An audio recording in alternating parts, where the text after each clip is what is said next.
Oh, hell yeah. Okay. What is this?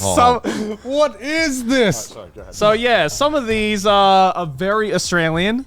I'm praying to God, if there is a single person watching this episode right now who looks at all 9 of these and goes like, yeah, I like these. Can you just name what they all are very quickly? Yeah. Okay, so we got Simpsons, Spicks and Specks, Gaki no Tsukai, Addams Family, Mythbusters, Ed and Eddie, Fat Pizza, Russell Coit's All Aussie Adventures, and Arthur. Okay. Wait, okay, so... Which one would you like to start with? I know what this 3x3 screams. What? I don't watch television. this is literally... Because half of these are from your fucking childhood. Yes, of course they are. You don't watch TV. I don't watch TV Okay, series. So Simpsons. Why Simpsons over, say, like, you mentioned Okay, Futurama? so I was really debating. At first, I put in Futurama, but then the more I thought about it, I have more of a childhood connection with The Simpsons. Okay. Even though Futurama came out, what year did it come out? Like, No, not too long after, I'm pretty sure. too long after, right? It was like mid 2000s, I think, or late can't 2000s. remember exactly. Can I look it up? But I feel Simpsons was that like one cartoon that has always been around, and I have like fond childhood memories of watching Simpsons with my sister more than Futurama. So like the only like I guess childhood memory I have of me watching Simpsons was before my dad inevitably threw it out. He had this like old CRT TV, right? And he was gonna throw it out, and I was like, no, father, I want it. Does it still work? And he's like, yeah, if you like get the antenna thing on it and you extend the fucking long ass antennas out, then it still works. And I'm like, okay, can I put it in my room? And so there would be nights where like my dad would be watching some kind of fucking TV show I didn't give a shit about. And my sister and I would go into my room and we would take turns holding the antenna on the TV to get good reception enough to watch reruns of The Simpsons. Oh my God. And so because it played on Channel 10, there were like ad breaks every like, 10, 15 minutes. So every time an ad break came on, we'd be like, all right, your turn to hold the antenna. And I would just have like fond childhood memories of that. And like that would happen after Futurama came out, because in Australia it would be a rerun of The Simpsons and then immediately after it would be an episode of Futurama. Right. So it would kind of be like a Simpsons Futurama combo for me. But I still remember more and vividly remember more characters and jokes and stuff like that from The Simpsons. I consumed a lot more Simpsons than Futurama. Oh, just yeah. Just because way more. There was way more of it, yeah. And because I remember I grew up with The Simpsons. Oh, yeah. The Simpsons existed since I was born. Yeah. And they had like a game every year. Yeah, exactly. It came out every night. Yeah. But then I remember when Futurama first started airing, and it was like a new thing. So Simpsons has just like always been there. When did Futurama come out? 1999. 1999. Oh, okay. Wow. Yeah. Do you have a favorite Simpsons episode that comes to mind when you think peak Simpsons? Peak Simpsons for me is the 24 short stories about Springfield. Do you know that one? What's the plot of that one again? It's basically just like it's basically just like a fucking Quentin Tarantino-esque, like just short stories about different characters in Springfield that all coincide with one another. And there's a lot of like movie parodies and shit like that. Right. Oh, okay. They parody like Pulp Fiction multiple times and like just like classic movies and stuff, but with Simpsons characters. Yeah. And it's just and also like we used to have like DVDs of like the Treehouse of Horrors. I love the Those are like classics. Those were like even peak. I remember the Treehouse of Horrors. Like the Shining parody episode of The Simpsons is like, that's peak. I love the Who Shot Mr. Burns as Who well. Shot Mr. Burns, and also classic. like the Robot House of Death and stuff like that. Oh my God, yeah. Well, it's like they like implement like an AI like house, and it's voiced by all the characters who played James Bond. Yeah. Oh yeah. It's voiced by Pierce Brosnan. Do you know that one? I think Who Shot Mr. Burns was how I discovered what cliffhangers were. Yeah. Right? Like, honestly, I it remember was just like genuinely good storytelling. Yeah, I remember as a kid, I was watching Who Shot Mr. Burns Part 1, and then it ends, right? I'm like, what do you mean it's ending?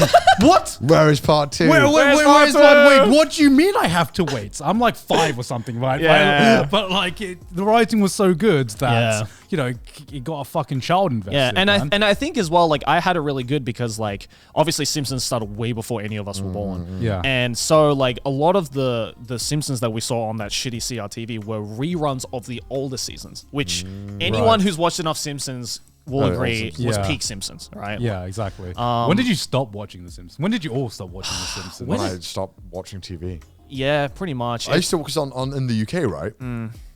On Sky. Yeah. Paid broadcasting, which my dad bought because he wanted to watch football matches. Yeah. So it was like, oh, we'll buy this, and then the only reason that the wife won't get angry at me. She said, it's for the family because we got other channels as well. Right. So we had that, and they used to play 4 episodes a day from 6 to 8 p.m. Damn. So every single day after school, just chill in the living room, do whatever I need to do, and just watch 4 episodes of Simpsons every single day. I remember, I think it was like on weekends they would do like 3 or 4 episode runs of Simpsons. It's crazy. Yeah, it was great. Yeah, so many ads. I can remember the exact moment for me that The Simpsons died in my mind. Right, here we go. It's actually like the Simpsons movie, I think. Oh, that's fair. I would say. I remember like, oh, okay, so, wow, Simpsons got a movie. That's a big fucking deal. I haven't like at that point I hadn't like watched.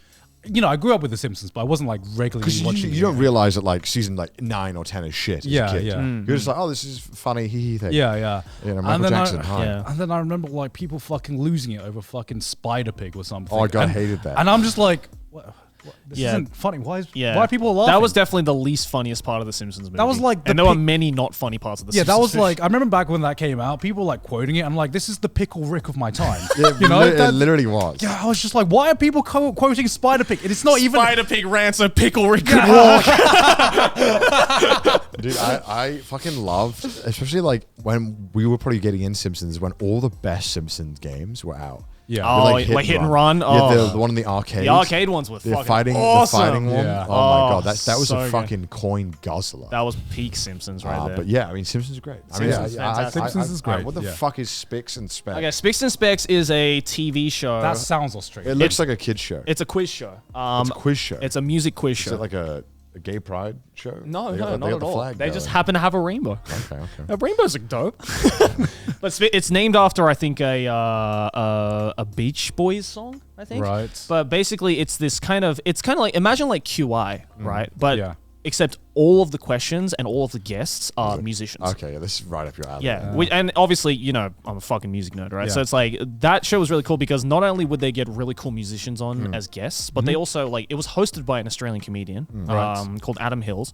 And he had, you know, in each team there would be like different kinds of, you know, music themed like quizzes, and like they would also break into like a talk show where they would like talk about guests and stuff like that. I think one of the weirdest segments that they had was they had this quiz early on in Spix and Specs called Musician or Serial Killer. And they were basically, what they would do is they would show a black and white picture, and just by looking at the picture of the person, it's like a mugshot, like front face, you would have to guess, is this a musician or a serial killer? That's pretty good. That's also wow. Yeah. And a lot of the times, and as a kid, I watched that, and you know, you'd play along obviously because you know, there's no fucking prior knowledge or anything. This is before true crime shit was a thing, right? Yeah. And so like, it was really weird that, I swear, the more someone looked like a serial killer, the more likely they were. More likely they were a musician, and vice versa. I believe it. Yeah. And so there was stuff like that. There was another one where it was like, they took song lyrics, put them through Google Translate to like some Asian language, and then translated it back in English. And then they would read that out, and you'd have to guess what the song is.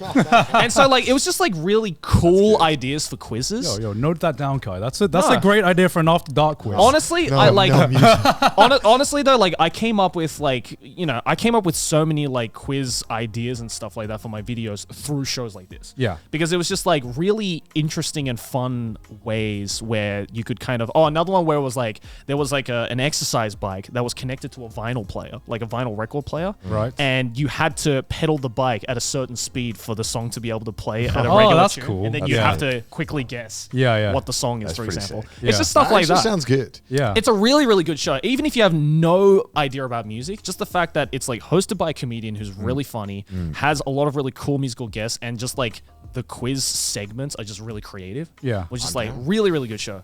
And then I guess top right is the only Japanese show I put in, Gaki no Tsukai. Basically every American, punishment game remake came from this. Okay. So Silent Library is one of the most famous ones. These guys came up with it first. Yeah. Another one. Can you explain what Silent Libraries is? Silent Library. Okay, so basically Everyone knows a Silent Library. Yeah, Silent Library basically is just. Again, these guys started first, but basically you would go into a public library, sit around a desk, and then you would hand out like cards. You'd flip them over. One person would get the punishment, and then they would have to do a punishment, but react to it silently. Yeah. And these punishments in this show were fucking brutal. I mean, Japanese TV shows is a big history, a reputation for being way too like brutal. Takeshi's Castle is another show that I thought about putting on here. They but definitely pushed the line in terms of like what you can get away with on TV. Some of the things that they did on this show were like actual torture. Yeah. Like, it's crazy. Like, one segment that they did was 24-hour no reaction pie face challenge, where basically one of the comedians in this group would live in this like mock house, and the entire time for 24 hours, the rest of the cast are throwing like pies at his face, and he's not allowed to react for 24 hours. What? Yeah. It's just shit like that. He's just being pie boarded. You're being pie boarded for 24 hours straight. Insane. Yeah, it's insane. Another one was like 24-hour tag. So they would be inside of a gymnasium, and then randomly a dude would pop up, and if you got tagged by them, then you'd have to get punished for 24 hours. It's just crazy. I noticed in Japanese TV, when you've done your time, so to say, you've done the brutal stuff and done you've put yourself out there a bunch, you get to be the react Andy. Yeah. When you become the show when you host. become royalty in Japan's comedy scene, you get to react. Yep. That's who the big dogs are. Yeah. Because they're on everything. Every big celebrity face you see, it's always the motherfuckers in the corner of the screen. Yeah, all the comedians that you see just in the react corner of the screen, they started off doing shit like this. So it's like, we've done our time. Like, we've done our service. They worked their way up the system, man. It's like Hunger Games, and maybe you get a successful career after it instead. Exactly. But like honestly, if you're a YouTuber, just watch episodes of Gaki no Tsukai, and it's just a treasure trove of content for you. I mean, you've definitely seen some clips of this somewhere. Oh, yeah. I mean, that guy is the fucking Yeah, guy, he's the right? guy. Yeah. Let the clip move down.